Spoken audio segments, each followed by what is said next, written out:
नमस्कार दोस्तों, मैं हूं जिग्नेश परमार और आप सबका स्वागत करता हूं मेरे चैनल निवेश ज्ञान में।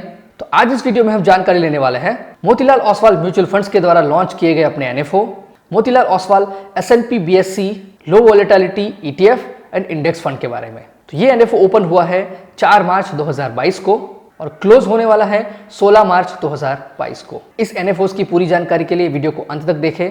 पसंद आए तो लाइक करें, कमेंट करें, शेयर करें। अगर अभी तक इस चैनल को सब्सक्राइब नहीं किया है जल्द से सब्सक्राइब करें। तो ये शुरू करते हैं Motilal Oswal S&P BSE low volatility ETF and index fund के बारे में। दोस्तों यहाँ पर दो अलग अलग एनएफओ है, एक ETF प्रकार का और एक इंडेक्स प्रकार का। ये दोनों ही ओपन एंडेड इक्विटी प्रकार की स्कीम है जो कि ट्रैक या तो फिर रेप्लिकेट करने वाली है S&P BSE लो वोलेटिलिटी टोटल रिटर्न इंडेक्स को। इसीलिए हमें पहले समझना चाहिए कि S&P BSE लो वोलेटिलिटी टोटल रिटर्न इंडेक्स क्या है। दोस्तों लो वोलेटिलिटी मतलब मार्केट का कम उतार चढ़ाव।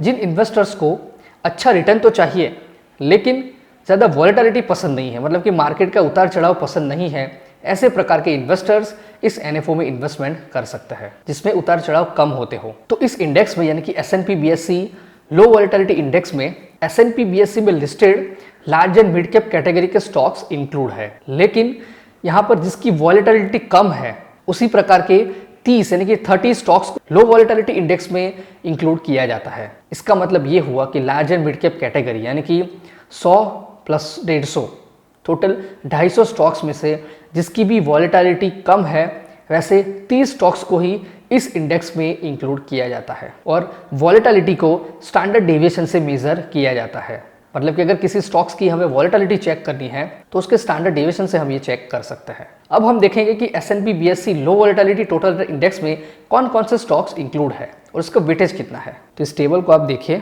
यहाँ पर पहले नंबर पर है जिलेट इंडिया लिमिटेड जिसका वेटेज है 4.24%।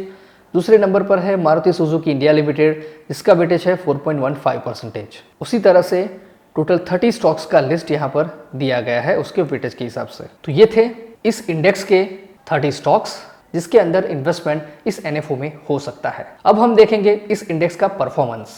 तो यहाँ पर इस इंडेक्स ने पिछले 9 महीने में 12.2% का रिटर्न दिया है और एनुअलाइज रिटर्न की बात करें तो 1 साल में 15.6%, 3 साल में 16.8%, 5 साल में 16.2% और 15 साल में 16.1% का रिटर्न दिया है। तो अगर आप भी इस एनएफओ में इस स्कीम में इन्वेस्टमेंट करेंगे तो कुछ इसी प्रकार का रिटर्न मिलने की पूरी संभावना है। तो अब आगे बढ़ते हैं हमारे एनएफओस में। शुरू करेंगे एसेट एलोकेशन से। तो दोनों ही एनएफओस का यानी कि ETF और इंडेक्स फंड का एसेट एलोकेशन सेम है।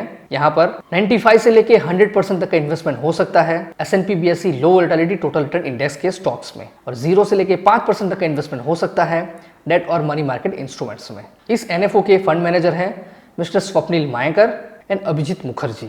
मिनिमम एप्लीकेशन अमाउंट है 500 रुपये और 1 रुपये के मल्टीपल्स में।